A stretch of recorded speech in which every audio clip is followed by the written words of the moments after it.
உங்க வீட்டை பராமரிக்க பாதுகாக்க பெஸ்ட் ப்ராப்பர்ட்டி மேனேஜ்மெண்ட் TNECOT.com மரபுசார் தற்சார்பு ஆன்லைன் விற்பனையகம். தமிழ் தேசிய பெரியக்கம் நடத்தி கொண்டிருக்கிற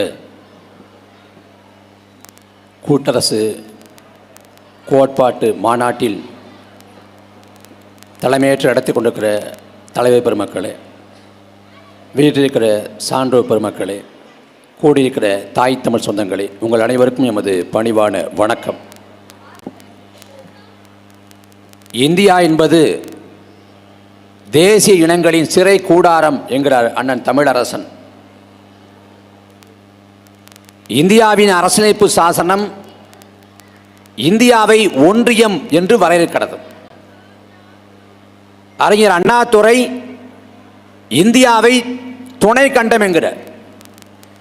அமெரிக்காவில் நிர்வாக வசதிக்காக மாகாணங்கள் பிரிக்கப்பட்டதென்றால் இந்தியாவில் மொழிவாரியாக மாநிலங்கள் பிரிக்கப்பட்டது. இங்கு ஒவ்வொரு மாநிலமும் ஒரு தேசிய இனத்தின் தாயகம், தேசம். கேரளா என்றால் மலையாளிகளின் தாயகம், மலையாளிகளின் தேசம். ஆந்திரா என்றால் தெலுங்குகளின் தாயகம், தெலுங்குகளின் தேசம். அதே போல தமிழ்நாடு தமிழர்களின் தேசம், தாயகம். இதில் தமிழ்நாடு என்பது வரலாற்று வழிபட்ட தாயகம். இன்றைக்கு இந்தியாங்கிற இந்த ஒன்றியத்தின் கீழே நாம் ஒரு மாநிலம் அப்படின்னு இருக்கோம். ஆனால் இந்த தமிழ்நாடு இந்தியாவிற்கு முன்பே இருந்தது. இன்றைக்கு எல்லை பிரிப்பின் போது இடுக்கி, தேவிக்குளம் இல்லை. ஆங்கிலத்தை கலந்து கலந்து பேசுகிறான். ஒரு அலைபேசி எண்ணை சொல்ல சொன்னால் கூட அவன் ஆங்கில கலப்பில்லாது 9865 சொல்வானே ஒழிய 98 65 வராது.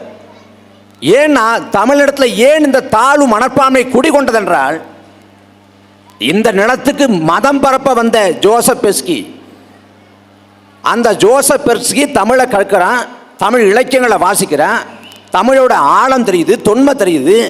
வந்த மதம் பரப்புரை வேலையை விட்டு விட்டு தமிழுக்கு தொண்டு செய்ய தொடங்கினேன். ஜி போப் சொன்னான், நான் இறந்தால் என் கல்லறையில் இங்கு ஒரு தமிழ் மாணவன் உறங்குறான்னு எழுதுங்கன்னு. அவனுக்கு தமிழோட அருமை புரிஞ்சு, ஆழம் புரிஞ்சு. ஆனால் மண்ணின் மக்கள், பூர்வகுடிகள் நமக்கு தெரியல. ஏன்னா தமிழ் எந்த இடத்தையும் நிலை பெறலை. ஆட்சி மொழியாக, அதிகார மொழியாக, வழக்காட்டு மொழியாக, பயன்பாட்டு மொழியாக, வழிபாட்டு மொழியாக எந்த இடத்திலும் தமிழ் இல்லை. தமிழ்நாட்டில் தமிழ் படித்தால் வேலை இல்லை என்று ஆயிடுச்சு.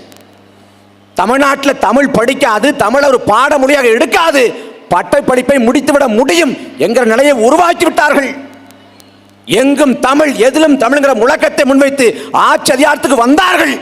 ஆனால் தமிழ்நாட்டில் எங்கு தமிழ் இருக்கு? எங்கு தமிழ் இருக்கு? உலகத்தில் எந்த ஒரு இனமும் நம்மை போல மொழி போராட்டத்தில் இவ்வளவு பெரிய ஈகத்தை செய்யல.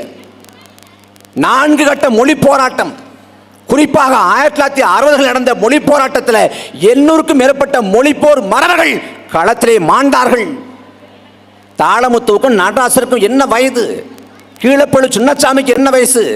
விருகம்பாக்கம் அரங்கநாதனுக்கு என்ன வயசு? எல்லாம் வாழ வேண்டிய வயது. வாழ வேண்டிய வயதில் தன் உயிரை ஈந்தார்கள், வாழ்க்கை இழந்தார்கள். காரணம் இந்த மொழி வாழணும்னு. ஆனால் அந்த மொழியை தமிழ்நாட்டில் சாகடித்தார்கள். நாம் வாழ்கிற காலத்தில் ஜல்லிக்கட்டு போராட்டம் எல்லாருக்கும் தெரியும். ஜல்லிக்கட்டுக்காக தமிழ்நாடு முழுக்க மாணவர்கள், இளைஞர்கள் போராடினாங்க. பெரிய மக்கள் திரட்சி, புரட்சி. இன்னைக்கு தொலைக்காட்சி இருக்குது, தொலைபேசி இருக்குது, சமூக ஊடகங்கள் இருக்குது. நாட்டு இந்த மொழியிருந்து அந்த மொழி தொலைத்தொடர்பு வசதி இருக்குது. ஆனால் எந்தவித தொலைத்தொடர்பு வசதியும் இல்லாத காலகட்டத்தில் அன்னைக்கு இந்தி திணிப்புக்கு எதிராக தமிழ்நாட்டு மாணவர்களும் இளைஞர்களும் போராடினார்கள். அந்த போராட்ட வரலாற்றை இன்றைக்கு இருக்கிற தலைமுறையிட்ட கொண்டு போய் சேர்த்திருக்கான. உலக தாய்மொழி நாள் ஒரு நாளை கொண்டாடுறோம், பிப்ரவரி 21 உலக தாய்மொழி நாள். அது எதுக்காக கொண்டாடப்படுது? வங்காளிகளின் மொழி போராட்ட நாள். உருது மொழி திணிப்பை கண்டித்து வங்காளத்தை சிதைக்க முற்பட்ட போது அன்னைக்கு வங்காள மொழியை காப்பதற்காக அந்த போராட்ட களத்தில் 4 பேர் உயிரை ஈந்தார்கள். அந்த 4 பேர் உயிரிழந்த நாளைத்தான் வங்காளிகள் தங்களுக்கான மொழி போராட்ட நாளாக கொண்டாடுறாங்க. அந்த வங்காளிகளின் மொழி போராட்டனால அந்த மண்ணின் ஆட்சியாளர்கள் பன்னாட்டாரங்களை பேசி உலக தாய்மொழி நாளை அங்கீகரித்து வச்சிருக்கேன். வங்காளிகளின் மொழி போராட்ட நாள் அவன் நிலத்தில் மட்டுமில்லாது உலகத்தில் மானுட கூட்டம் எங்கெல்லாம் வாழ்கிறதோ அங்கெல்லாம் கொண்டாடப்படுகிறது உலக தாய்மொழி நாளாக. ஆனால் நமது மொழிப்போர் நாள்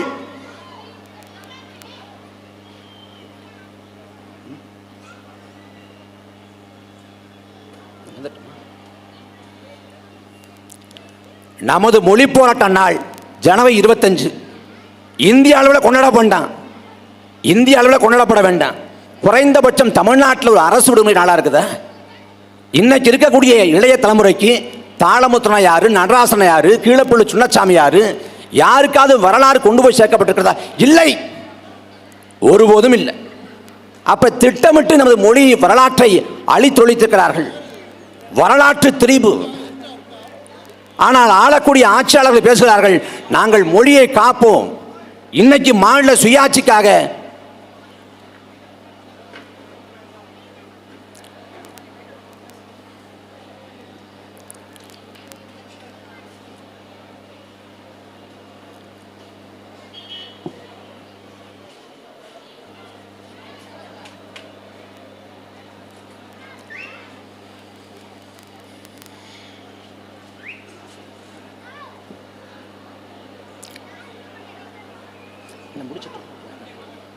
கவனம் செலுத்து.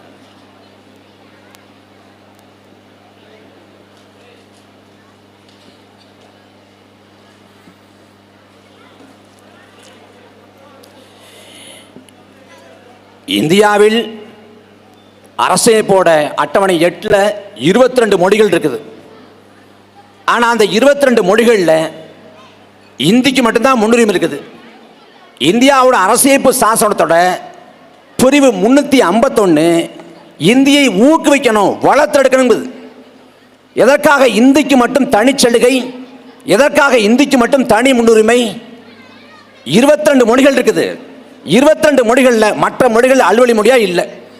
இந்தி இருக்குது, அதற்கு பிறகாக ஆங்கிலம் இருக்கிறது.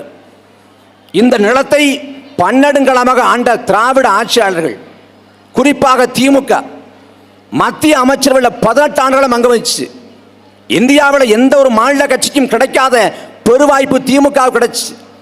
மத்திய அமைச்சரவையில் தொடர்ச்சியாக 18 ஆண்டு, 99 தொடங்கி 2013 வரைக்கும் தொடர்ச்சியாக 14 ஆண்டு, ஒட்டுமொத்தமாக 18 ஆண்டு.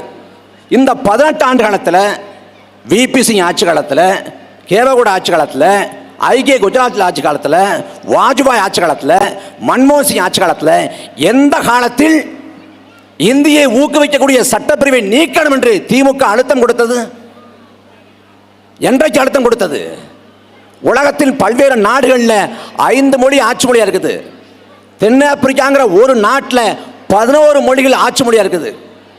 ஐநா மன்றத்தில் 4 மொழிகள் ஆட்சி மொழியாக இருக்குது. ஆனால் இந்தியாவில் மட்டும் ஒரே ஒரு மொழி ஆட்சி மொழி, இந்திங்கிற ஒற்றை மொழி ஆதிக்கம். ஆங்கிலம் துணை அலுவல் மொழி. இந்த கொடுமையை துடைத்தெறிய ஆளக்கூடிய திமுக என்ன செஞ்சு? எந்த நிலத்திலும் வைக்காத முழக்கத்தை இங்கு வைத்தார்கள்.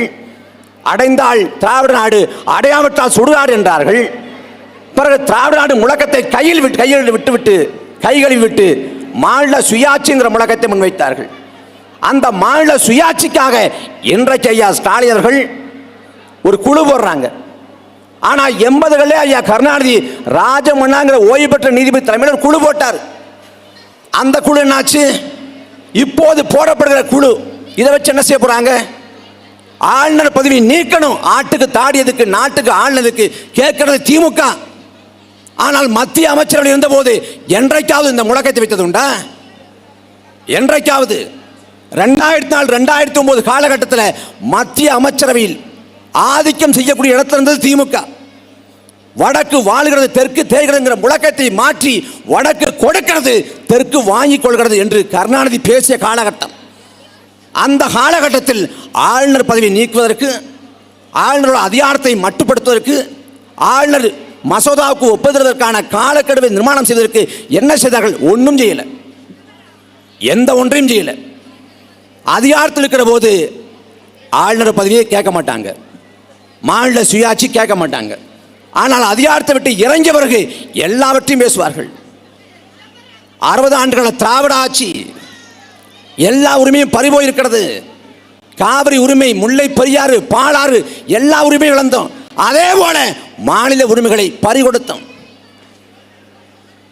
ஆளுங்கட்சியாக இருக்கிற போது ஆளுநர் பதவி தேவையில்லை என்று பேசுகிற திமுக கடந்த காலத்தில் ஆளுநர் போய் மண்டிட்டுன்றது. 2006 காலகட்டத்தில் ஜெயலலிதாமையார் கேபிள் மசோதா அப்படின்னு மசோதா கொண்டு வர்றாங்க. ஆனால் கேபிள் மசோதான்னு மசோதா கொண்டு வந்தப்ப திமுக எதிர்ப்பு தெரிவிக்குது, இந்த மசோதா நிறைவேற்றக்கூடாது அப்படின்னு. மசோதா இயற்றப்பட்டது.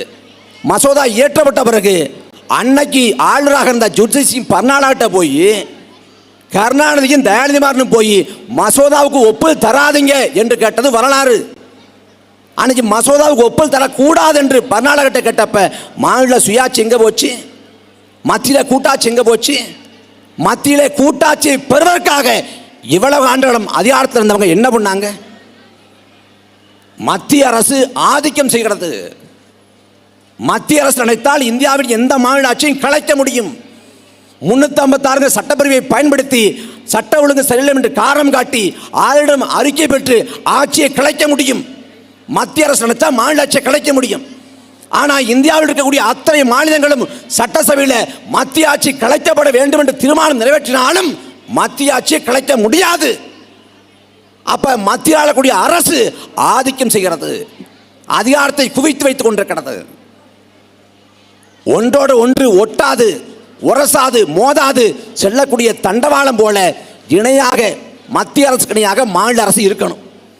அப்படி இருந்தால் தான் கூட்டாட்சி, அங்கே தான் தன்னாட்சி இருக்குது. ஆனால் ஆளக்கூடிய அரசுகள் முழுக்க முழுக்க எதேச்சதிகார போக்கோடு செயல்படுது. திராவிட கூட்டம் முழங்கும், மாநில சுயாட்சின்னு பேசுவான், மத்தியில் கூட்டாட்சின்னு பேசுவான். ஆனால் எது ஒன்றையும் அவன் செயல்படுத்த மாட்டான். பாரதிய ஜனதா இருப்பை எப்படி பாஜக வந்துடும் பூச்சாண்டி காட்டி தமிழக மக்களை ஏமாற்றுகிறார்களோ அதே போல இந்த மாநில சுயாட்சி கொஞ்சம் நாளைக்கு பேசுவேன். ஆனால் இன்னைக்கு பாஜக ஆளக்கூடிய மாநிலங்களில் கூட இராணுவத்துக்கு ஆதரவாக பேரணி போகலை. தமிழ்நாட்டிலும் பேரணி நடக்குது. அதுவும் என்னென்ன சொல்கிறாங்க, இந்தியாவிலே திராவிட முதலமைச்சர் தாங்க பாஜக வலிமையாக இருக்கிறாரு. எப்படி சொல்கிறீங்க? அச்சத்தில் பாஜக, உச்சத்தில் ஸ்டாலின். அடித்தார் கில்லி, அதிர்ந்தது டெல்லி. ஸ்டாலின் ராஜ்யம், ஆளுநர் பூஜ்யம். வந்தார் உதயநிதி, ஆளுநர் சரணாகதி. ஆளுநர் வந்தாருங்க, வந்த உடனே ஒரு பாட்டை போட்டோம், திராவிட நாடுன்னு பாட்டை போட்டோம். ஆளுநர் அதிர்ந்து போயிட்டார். ஆளுநருக்கு தமிழ் தெரியுமாடா? முதல்ல என்ன கதை? காஷ்மீரில் மாநில தன்னுரிமை பறிக்கப்பட்டது. நாங்கள் காஷ்மீர் நிலம் காஷ்மீருக்கே என்று முழக்கத்தை முன் வச்சோம். ஆனால் காஷ்மீர் மாநில பறிப்பை கண்டித்து டெல்லியில் போராட்டம், ஆர்ப்பாட்டம்னு திமுக அறிவிக்குது. போராட்டம் அறிவித்த உடனே பாகிஸ்தானில் அதை செய்தி ஆக்குறான். பாகிஸ்தானில் செய்தி ஆக்கின உடனே தேச விரோத செயல்பாடு முத்திர குத்துவாங்க பயந்துக்கிட்டு போராட்டத்துக்கு போல ஐயா ஸ்டாலின். பிறகு மாநில சுயாட்சி பறிப்பை கண்டித்த திமுக, நாங்கள் மாநில சுயாட்சி பறிப்பை பறிச்சதை கண்டிக்கல, பறிக்கப்பட்ட முறையை தான் கண்டிக்கிறோம். திமுக போல அந்த பெல்ட் அடிக்க முடியாது. லெஃப்டில் கையை காட்டுவான், ரைட்டில் இண்டிகேட்டர் போடுவான், சைட்டாக போயிடுவான். இதான் திமுகவின் வரலாறு. அவன் எந்த கோட்பாட்டிலையும் உறுதியானதில்லை. இங்கு நல்ல மீன்கள் விற்கப்படும் என்பது போல, இங்கு இல்லாமல் இங்கிலாந்தில் வைக்கிற பிறனை இங்கு, மீன் இல்லாமல் மானா வைக்கிறேன் அப்படின்னு ஒவ்வொன்றா எடுத்தது போல எல்லா கோட்பாட்டையும் கைவிட்டுருவான். அங்கே எந்த கோட்பாடும் இல்லை, எந்த செயல்பாடும் இல்லை. முழுக்க முழுக்க ஏமாற்று நாடகம். அதுவும் கொஞ்ச நஞ்ச நாடகம் இல்லை. நாங்கள் தான் ஆரியத்தை எதுக்க போகிறோம், கேள்வி கேட்டால் பாஜக பி டீம் அப்படின்னு முத்திர குத்துறது. இவனை யார் கேள்வி கேட்டாலும் பாஜக பி டீம். இந்தியாவில் பாஜக வளர்வதற்கு காரணமே திமுக தான்.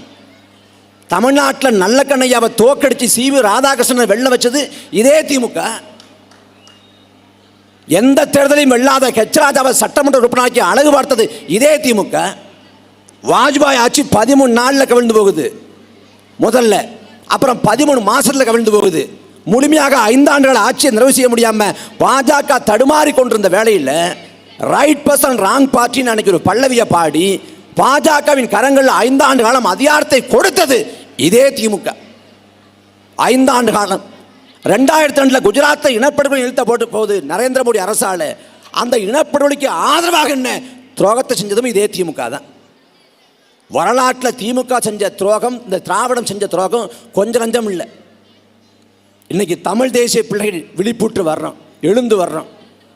கடந்த காலம் போல இந்த காலம் இல்லை. எங்கள் தாத்தன் சீவு ஆதித்தனார் சமரசம் செய்திருக்கலாம், எங்கள் தாத்தன் மாபோசி சமரசம் செய்திருக்கலாம், எங்கள் தாத்தன்கள் அண்ணல் தங்கவும் மறைமலை அடிகளாரும் வரலாற்றில் இருட்டடிப்பு செய்யப்பட்டிருக்கலாம்.